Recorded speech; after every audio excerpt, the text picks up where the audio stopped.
आज जो मेरे देश के जो किसान है, कभी क्या उन्होंने भी यह सोचा होगा कि उनके ऊपर जो लाठी पड़ेगी उन्हीं के बेटे के द्वारा उनके ऊपर लाठी बरसाई जाएगी? यह कभी नहीं किसी ने सोचा होगा। जो हमारे देश के गरीब किसान होते हैं उन्हीं के जो बेटे होते हैं 90% देश के जवान होते हैं, और जो पुलिस विभाग में कांस्टेबल रैंक के जो पदाधिकारी होते हैं सबसे ज़्यादा किसानों के बेटे होते हैं, गरीब परिवार से वे सभी लोग संबंधित होते हैं।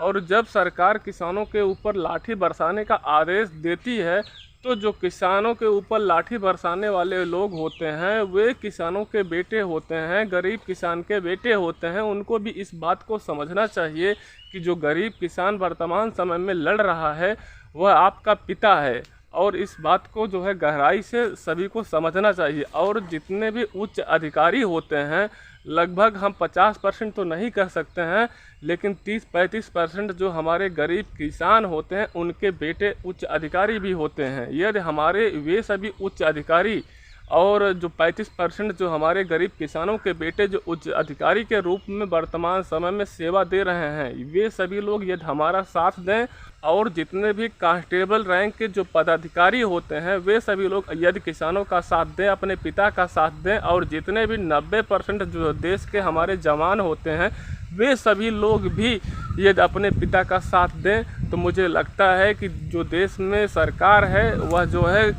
कुछ भी नहीं कर पाएगी। और लाठी तो चलेगी, लेकिन लाठी जो है हवा में चलेगी।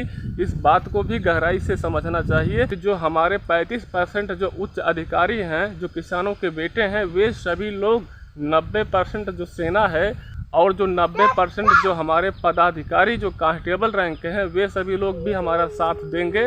तो मुझे नहीं लगता है कि सरकार जो है किसानों पर अत्याचार कर पाएगी। सरकार आदेश तो देगी, लेकिन जो है लाठी तो सिर्फ हवा में चलेगी। लाठी जहां भी गिरेगी, मुझे लगता है जैसे फिल्मों में दिखाया जाता है कि सनी देओल जो है एक जो है बदमाश को मारने के लिए उसके पिता के सामने कैसे जो है गोली मारते हैं, ठीक उसी प्रकार से जो लाठी चलेगी, कैसे चलेगी, कहाँ गिरेगी, किसानों की छाती पर नहीं गिरेगी। किसानों की छाती पर न गिरने के बजाय सिर्फ हवा में चलेगी, और गिरेगी कहाँ वह सबको पता हो जाएगा।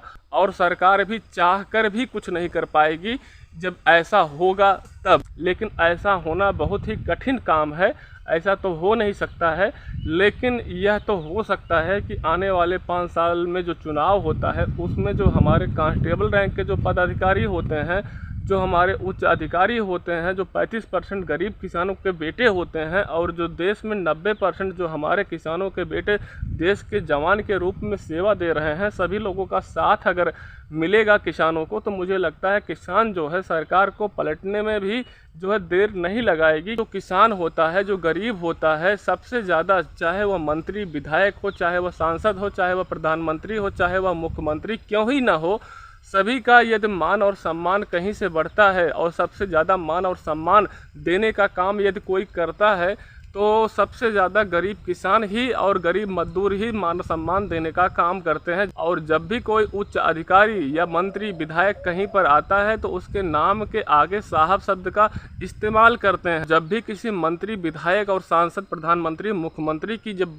नाम लेने की बात आती है तो उसके सामने जो माननीय शब्द लगाया जाता है, सबसे ज़्यादा गरीब किसान ही माननीय शब्द का संबोधन करते हैं और उस प्रकार से उनका मान और सम्मान भी बढ़ाते हैं जैसे माननीय शब्द का इस्तेमाल करते हैं। तो मुझे लगता है कि आने वाले दिनों में, आने वाले समय में जिस प्रकार से गरीबों के साथ अन्याय हो रहा है, किसानों के साथ अन्याय हो रहा है, गरीबों की बात नहीं मानी जा रही है, मुझे लगता है कि आने वाले समय में सभी जो है किसान एक हो जाएंगे, सभी गरीब एक हो जाएंगे। तो आने वाले समय में ऐसे लोग सत्ता में पहुंचेंगे जो गरीबों का मान और सम्मान बढ़ाने का काम करेंगे। वही लोग जब सत्ता में रहेंगे तो मुझे लगता है तभी जो है गरीबों के ऊपर लाठी चलना बंद होगी। और जब ऐसी सरकार होगी तो किसानों का भी सम्मान होगा और गरीबों का भी सम्मान होगा। और जो गरीब किसान के 35% जो उच्च अधिकारी हैं और जो गरीब किसान के 90% देश में जो है जवान के रूप में सेवा दे रहे हैं और जो 90% कांस्टेबल रैंक के पदाधिकारी के रूप में सेवा दे रहे हैं, उनका भी मान सम्मान बढ़ेगा और उनके मान और सम्मान के हिसाब से, उनके कार्यशैली के हिसाब से उनको भी प्रमोशन मिलेगा। मेरे ख्याल से तो मुझे यही लगता है। और मैं इस वीडियो में किसी के प्रति यदि कोई शब्द मैं गलत बोल दिया हूँ तो उसके लिए मैं माफ़ी मांगना चाहता हूँ। और आप सभी लोग इस वीडियो को यदि पूरा देख रहे हैं तो आप सभी लोग ज़रूर कमेंट बॉक्स में बताएं कि मैंने कितनी सच्चाई को कितने बारीक ढंग से रखा हूं। उन सभी सच्चाइयों पर आप सभी लोग जो है कमेंट बॉक्स में ज़रूर बताएंगे कि ऐसा होना चाहिए, ऐसा नहीं होना चाहिए। वर्तमान सरकार जो है सही है, वर्तमान सरकार सही नहीं है। आने वाली सरकार कौन सी सही होगी, कौन सी गलत होगी, और जो है कौन सी सरकार गरीबों के लिए सबसे ज़्यादा काम करेगी, गरीब किसानों के लिए सबसे ज़्यादा काम करेगी। सभी बिंदुओं पर आप सभी लोग इस वीडियो में कमेंट बॉक्स में ज़रूर कमेंट करके बताएंगे। यदि आप सभी लोगों को मेरा वीडियो पसंद आया हो तो चैनल को ज़रूर सब्सक्राइब करें। मैं इसी तरीके से वीडियो आप सभी लोगों के बीच में लेकर के आता रहूँगा। धन्यवाद दोस्तों।